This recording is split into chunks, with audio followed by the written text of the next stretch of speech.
सर्वमङ्गलमाङ्गल्ये शिवे सर्वार्थसाधिके शरण्ये त्र्यम्बके गौरी नारायणि नमोस्तुते।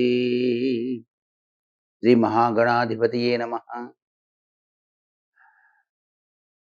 మాచిరాజు భక్తి ప్రేక్షకులందరికీ ఉగాది పండుగ శుభాకాంక్షలు.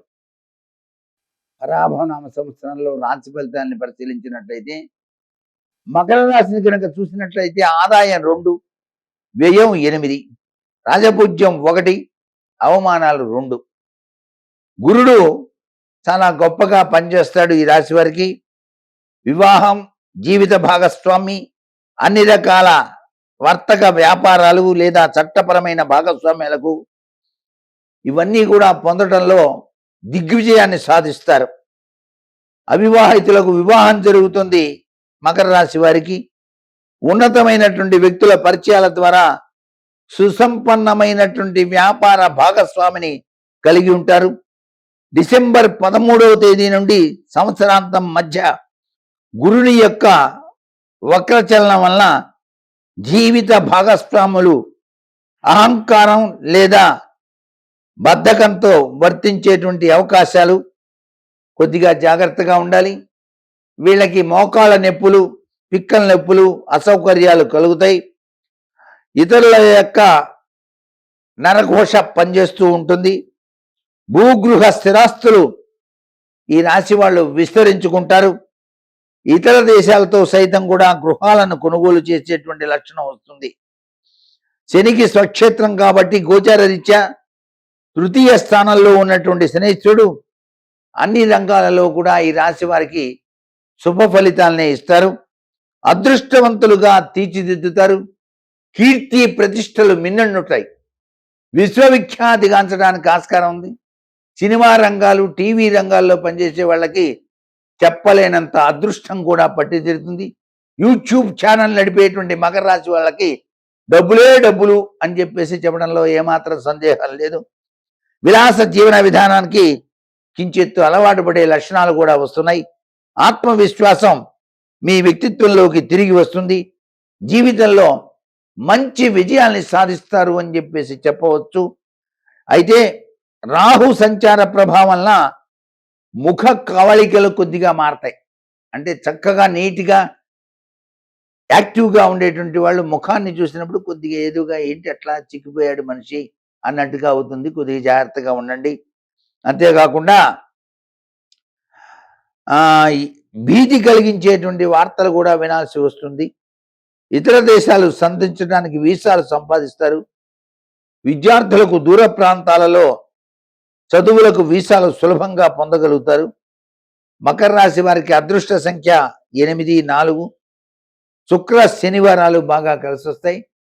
వీళ్ళు తప్పనిసరిగా నవగ్రహ స్తోత్రం ప్రతినిత్యం కూడా చదువుకోవాలి. ఆదిత్యాయ చ సోమాయ మంగళాయ బుధాయ గురు శుక్ర శనిశ్చ రాఘవే కేతవే నమః అని. చైత్రశుద్ధ పాడ్యమి తెలుగు సంవత్సరాదిగా మనమంతా కూడాను ఆచరిస్తూ ఉన్నాం తరతరాలుగా. ఈ పండుగ ఆర్యుల నాగరికత లక్షణాల నుంచే ప్రారంభమైంది అని చెప్పేసి కూడా శాస్త్రం. భారతదేశంలో ఈ యొక్క ఉగాది పర్వదినాన్ని వైశాఖ, కార్తీక, మార్గశిర, ఫాల్గుణ మాసాల్లో జరుపుకునేటువంటి సాంప్రదాయం ఉన్నప్పటికీ కూడా మన తెలుగు ఈ యొక్క తెలుగునాట మాత్రం చాంద్రమాన సంవత్సరం ఈ చైత్ర శుద్ధ పాడ్యమితోనే ప్రారంభం చేసుకుంటున్నాం అనే విషయాన్ని గ్రహిద్దాం. ఈనాడే బ్రహ్మదేవుడు ఉత్తర ప్రాంతం వారు విక్రమార్క శకం, దక్షిణాన శాలివాహన శకం అనుసరిస్తూ ఉన్నారు. అయినప్పటికీ పురాణ ఇతిహాసాలని బట్టి మనం ఆలోచించినట్లయితే ఈ తిథినే సంవత్సర ఆరంభంగా భావించాల్సి వస్తుందన్నమాట. చాంద్రమానాన్ని అనుసరించే తెలుగువారు ఈ చైత్ర శుద్ధ పాడ్యమి తిథినే సంవత్సరారంభ దినంగా ఆచరించడం అనాది కాలంగా వస్తున్నటువంటి సంప్రదాయం కాబట్టి ఉగాది నాడు ప్రతి ఒక్కరూ ఆచరించవలసినటువంటి విధి విధానాలు ఏమిటి అనే విషయాన్ని మాత్రం బాగా గుర్తుపెట్టుకోవాలి ప్రతి ఒక్కరూ కూడా. ఈరోజు మనం ఆచరించవలసిన ముఖ్యమైన విధి ఏంటంటే ప్రతి గృహ ధ్వజారోహణం అని చెప్పేసి. అంటే ఎవరి ఇంటి ముందు వాళ్ళు చక్కగా కలాపి చల్లి ఊడ్చి ముగ్గులు వేసిన తర్వాత గోమయంతో ఒక ప్రాంతంలో చక్కగా అలికి ఒక పొడుగాటి కర్ర తీసుకొని ఆ కర్రకు పసుపు కుంకుమ రాసి ఒక జెండాను అమర్చాలి. ఈ విధంగా జెండాను అమర్చి దానికి హారతి ఇవ్వటం అన్నమాట. ఈ విధంగా కనుక చేసినట్లయితే సర్వదేవతలు కూడాను ఆ ఇంట్లోకి ప్రవేశిస్తారు అని చెప్పేసి శాస్త్రం. కాబట్టి ఉగాది నాడు ముఖ్యంగా ఆచరించవలసింది దంతధావనం అయిన తర్వాత చేయవలసిన ప్రక్రియ ఇది. తదుపరి తైలాభ్యంగన స్నానం ఆచరించాలి. తైలాభ్యంగనం అంటే నువ్వుల నూనె తలకు శరీరానికి బాగా చక్కగా రాసుకొని తూర్పు వైపు తిరిగి కూర్చొని రాసుకోవాలి. అలా రాసుకున్న తర్వాత సున్నిపిండితోటి చక్కగా నలుగు పెట్టుకొని కుంకుడుకాయ నురుగుతో తలస్నానాన్ని ఆచరించడం వలన తైలాభ్యంగన స్నానం విశిష్టవంతమైనటువంటి ఆరోగ్యప్రదాయనిగా మనకు శాస్త్రాలు తెలియజేస్తున్నాయి. ఇకపోతే నూతన వస్త్రాలు అనేటువంటివి ఉగాది నాడు తప్పనిసరిగా ప్రతి ఒక్కళ్ళు కూడాను ధరించాలి. నూతన వస్త్రం మాకు ఇప్పుడు కుదరట్లేదండి అంటే కనీసం హ్యాండ్ కర్చీఫ్ అయినా సరే కొనుక్కోవాలి. ఆ రోజు నూతన వస్త్రం అనేటువంటిది చాలా అవసరం. అలాగే ఛత్ర చామరాది స్వీకరణ కూడా చేస్తూ ఉంటాం. గొడుగు, ఛత్రం ఇవన్నీ కూడా కొనుగోలు చేయటం జరుగుతుంది. తర్వాతే దేవతార్చన చేస్తాం. దేవతార్చన చేసేటప్పుడు అండి తప్పనిసరిగా బ్రహ్మదేవుడికి నమస్కారం చేసుకోవాలి. ఉగాది నాడే బ్రహ్మదేవుడిని మొట్టమొదటిసారిగా కొలిచేది. ఎందుకంటే సృష్టి ఆయన నుంచి ప్రారంభమైందని, ఆయనే ఈ యొక్క విధి విధానాన్ని మనకు అందించాడని, బ్రహ్మదేవుడు ఉగాది పండుగ ఎప్పుడు అని చెప్పేసి తెలియజేశాడు అని చెప్పేసి. కాబట్టి బ్రహ్మదేవుడిని కొలుస్తాం. తదుపరి మన ఇష్టమైనటువంటి దేవతారాధన పూర్తి చేసి లక్ష్మీదేవికి ఆగమనం చెప్తాం.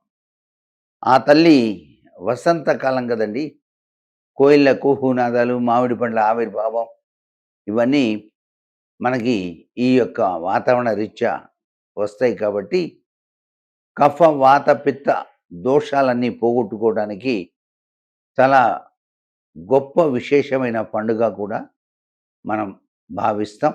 అందుకే నింబ కుసుమ భక్షణ అని చెప్పేసి ఉగాది పచ్చడిని తయారు చేస్తాం. అది కూడాను వేప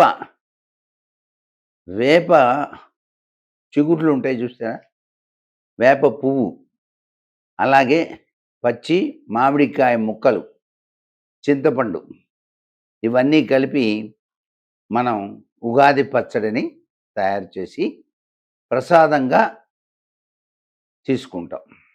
దేవుడి వద్ద నైవేద్యం పెట్టి తరువాత పంచాంగ శ్రవణం అనేటువంటిది ఆచరిస్తాం. ఈ పంచాంగ శ్రవణం ఆచరించడం వలన ఏం జరుగుతుందంటే కొన్ని వేల గోవుల్ని దానం చేసిన ఫలం, అలాగే గంగానదిలో స్నానం చేసినటువంటి సత్ఫలితం, జన్మతరీత్యా సంభవించేటువంటి ఒడిదుడుకుల నుంచి ప్రతి వాళ్ళు బయటపడేందుకు ఆచరించవలసిన సూత్ర ప్రాతిపదికల విశేషాంశాలు ఈ పంచాంగ శ్రవణంలో మనకు కనిపిస్తాయి. అంతేకాకుండా దేవతార్చన అనేటువంటిది చేసేటప్పుడు ఇలవేల్పును పూజించడంతో పాటు ఇతర దేవతల్ని కూడాను ఆరాధించాలి. ఈ మాసంలో శుక్లపక్షం 15 రోజులు కూడా ప్రతిరోజు ఒక దేవతను దమనంతో పూజించాలి అని చెప్పేసి కూడా శాస్త్రం చెబుతోంది. ఇలా గనక ఆచరించినట్లయితే అద్వితీయమైన అభివృద్ధి పథంలోకి మానవుడు పయనిస్తాడు.